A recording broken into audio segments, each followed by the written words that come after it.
Good morning students and welcome back to your economics learning classes. Today we will discuss the topic factors affecting price elasticity of demand.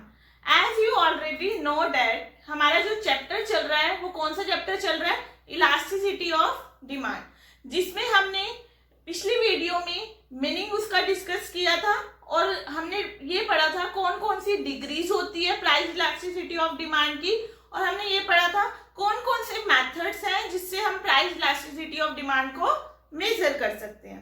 अब last theory का जो topic आता है इसमें वो आता है कौन कौन से फैक्टर्स हैं जो प्राइस इलास्टिसिटी ऑफ डिमांड को क्या करते हैं, अफेक्ट करते हैं। यानी कि कभी तो डिमांड जिससे बढ़ जाती है, कभी डिमांड कम हो जाती है। ये टॉपिक डिस्कस करने से पहले हमें टू मीनिंग है उसका ये पता ये होना चाहिए। ये देखो, एक वर्ड होता है हमारा इनइलास्टिक और एक वर्ड होता है हमारा इलास्टिक। क्लियर है? इलास्टिक मतलब क्या होना, खींचना। यानी कि इलास्टिक का मतलब यहाँ पर हम लेकर चलेंगे हमारी डिमांड में क्या होना, ज्यादा से ज्यादा क्या होना, चेंज होना, मोर चेंज इन डिमांड। ठीक है? और इनइलास्टिक का हम मीनिंग लेकर चलेंगे लेस और नो चेंज इन डिमांड। ठीक है? इलास्टिक मीन्स ज्यादा से ज्यादा हमारी डिमांड में क्या होना, चेंज होना, या ज्यादा से ज्यादा डिमांड बढ़ जाना या फिर ज्यादा से ज्यादा डिमांड क्या हो जाना, कम हो जाना। और इनइलास्टिक अभी मैंने बताया या तो बिल्कुल थोड़ा सा ही चेंज होना, या तो थोड़ी सी बढ़ रही है या थोड़ी सी क्या हो रही है, कम हो रही है, वो किस में आ जाएगा, हमारा इनइलास्टिक में। तो चलते हैं हम अपने टॉपिक पे। देखो कौन कौन से फैक्टर हैं, कभी तो डिमांड हमारी इलास्टिक हो जाती है यानी कि ज्यादा चेंज हो जाता है, और कभी डिमांड में हमारी कम चेंज हो जाता है।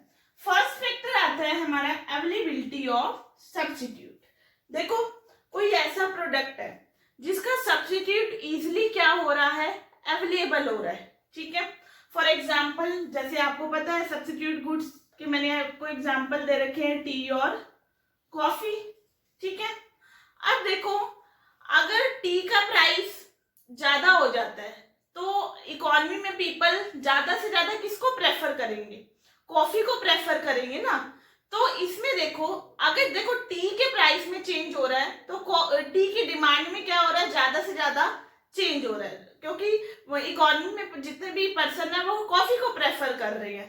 तो देखो अगर तो क्या होता है, मार्केट में कोई भी ऐसा प्रोडक्ट है जिसका सब्स्टिट्यूट अवेलेबल हो जाता है, ठीक है, जैसे टी का सब्स्टिट्यूट क्या है, कॉफी है, तो उस टाइम पे जो डिमांड होगी वो क्या होगी, इलास्टिक, यानी कि ज्यादा चेंज होगा डिमांड में।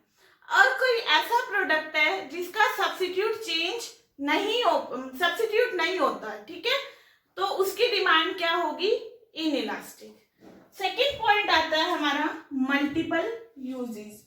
देखो कोई कोई ऐसे प्रोडक्ट होते हैं जिसके क्या होते हैं, मल्टीपल क्या होते हैं, यूजेस होते हैं। जैसे कि मिल्क हो गया, मिल्क के क्या है, मल्टीपल यूज है। ठीक है? मिल्क से आप कर्ड बना सकते हो, घी बना सकते हो। ठीक है? There are so many products which can you made from milk. अगर मिल्क के प्राइस कम हो गए तो मिल्क की डिमांड क्या हो जाएगी, ज्यादा, यानी कि मिल्क की डिमांड में ज्यादा से ज्यादा क्या होगा, चेंज होगा, तो उसकी डिमांड क्या होगी, इलास्टिक। ठीक है? क्योंकि यहाँ पर वो एक ऐसा प्रोडक्ट है जिसके क्या है, मल्टीपल यूज है। इसी तरह हम मल्टीपल यूज का एक एग्जांपल और ले सकते हैं, इलेक्ट्रिसिटी। देखो इलेक्ट्रिसिटी के भी क्या होते हैं, मल्टीपल यूज होते हैं। ठीक है? अगर इलेक्ट्रिसिटी का जो यूनिट रेट है वो कम हो जाए तो हम इलेक्ट्रिसिटी की कंजम्पशन क्या करेंगे, ज्यादा करेंगे ना, यानी कि उसकी डिमांड में ज्यादा चेंज होगा, तो डिमांड क्या हो जाएगी, इलास्टिक। ठीक है? अगर ऐसे गुड है जिसके मल्टीपल यूजेस इतने ज्यादा नहीं है तो डिमांड क्या होगी, इनइलास्टिक। नेक्स्ट थर्ड पॉइंट आता है हैबिट ऑफ कंज्यूमर। कंज्यूमर की क्या हैबिट है।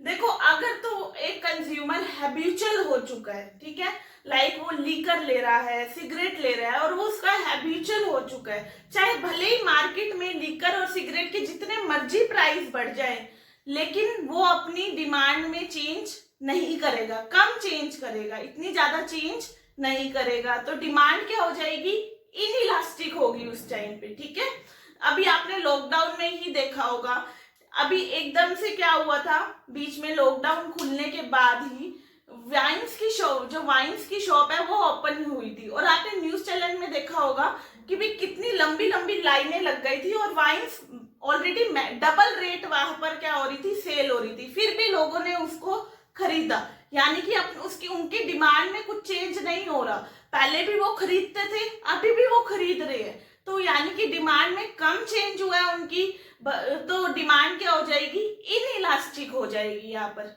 क्लियर है ये पॉइंट। नेक्स्ट पॉइंट देखो, पोस्टपोनमेंट ऑफ यूज। देखो कोई ऐसी प्रोडक्ट है या कोई ऐसा अटेम्प्ट है जिसको आप पोस्टपोन कर देते हो कुछ टाइम के लिए। ठीक है, फॉर एग्जाम्पल लेकर चलते हैं, आप एक हाउस कंस्ट्रक्ट कर रहे हो, हाउस कंस्ट्रक्शन का काम कर रहे हो, और कुछ टाइम के लिए जो हाउस कंस्ट्रक्ट हो रहा था वो हमने बंद कर दिया, वो हमने कहा कि भी 6 महीने, जैसे लॉकडाउन में ही लगा लो, 2 महीने लॉकडाउन रहा है।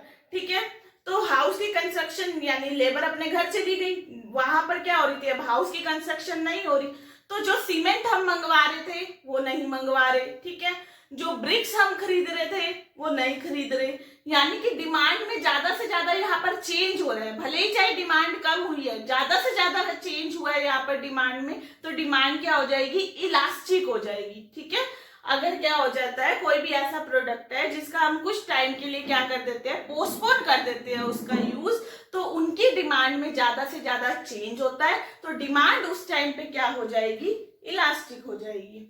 नेक्स्ट आता है टाइम पीरियड। देखो एक शॉर्ट टाइम पीरियड होता है और एक लॉन्ग टाइम पीरियड होता है। ठीक है, देखो शॉर्ट टाइम पीरियड में कंज्यूमर अपनी हैबिट्स को इतनी जल्दी नहीं बदल पाता, जैसे कि मैंने आपको हैबिट ऑफ द कंज्यूमर में बताया है, तो देखो शॉर्ट टाइम पीरियड में इतनी जल्दी उसकी हैबिट्स चेंज नहीं हो पाती, तो शॉर्ट टाइम पीरियड में जो डिमांड होगी वो क्या होगी, इनइलास्टिक होगी, लेकिन लॉन्ग टाइम पीरियड में वो अपनी धीरे धीरे हैबिट्स को क्या करता रहता है, चेंज करता रहता है, तो लॉन्ग टाइम पीरियड में जो डिमांड होगी वो क्या होगी, इलास्टिक होगी, उसकी डिमांड में क्या होगा, ज्यादा से ज्यादा क्या होगा, चेंज होगा। नेक्स्ट पॉइंट आता है हमारा income level of the buyer. ठीक है, यानी कि देखो इनकम लेवल कैसा है बायर का, देखो एक हाई इनकम ग्रुप पीपल होते हैं और एक लो इनकम ग्रुप पीपल होते हैं।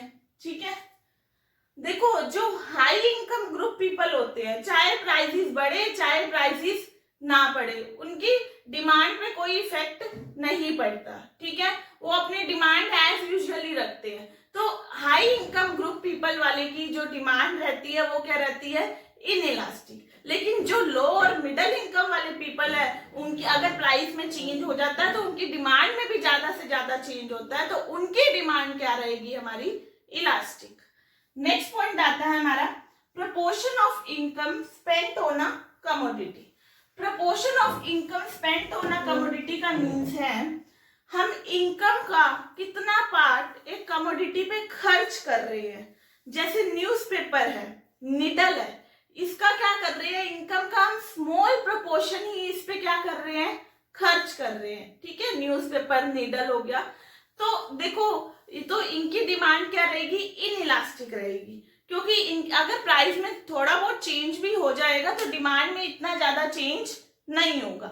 और हाँ, अगर क्या है, इनकम का लार्ज प्रोपोर्शन हम क्या कर रहे हैं, किसी कमोडिटी पे स्पेंड कर रहे हैं। ठीक है, लाइक एसी हो गया, ठीक है, फ्रिज हो गया, एक्टिवा हो गई, कुछ कार हो गई। ठीक है, लार्ज प्रोपोर्शन ऑफ इनकम हमारा खर्च हो रहा है यहाँ पर, अगर इनके प्राइस में चेंज हो जाता है तो इनकी डिमांड में भी क्या होगा, ज्यादा से ज्यादा चेंज होगा, उस टाइम पे जो डिमांड होगी वो क्या होगी, हमारी इलास्टिक होगी।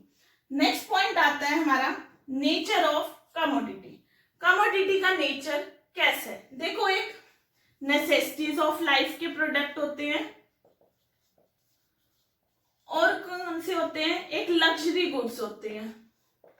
ठीक है, अब देखो नेसेसिटीज ऑफ लाइफ के प्रोडक्ट जैसे सोल्ट, शुगर, ठीक है, ये सब तो चाहिए ही चाहिए सर्वाइवल के लिए, तो यहाँ पर अगर प्राइस में चेंज हो जाता है तो डिमांड में इतना चेंज नहीं होगा, तो डिमांड क्या रहेगी, इनइलास्टिक।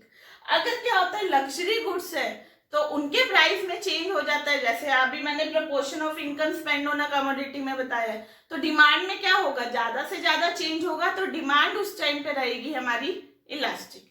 तो ये था हमारा आज का topic, factors affecting price elasticity of demand. I hope आपको ये टॉपिक अच्छे से क्लियर हो गया होगा। इस टॉपिक को आपने बार बार व्यू करना है। कल से हम इसी चैप्टर के न्यूमेरिकल स्टार्ट करेंगे।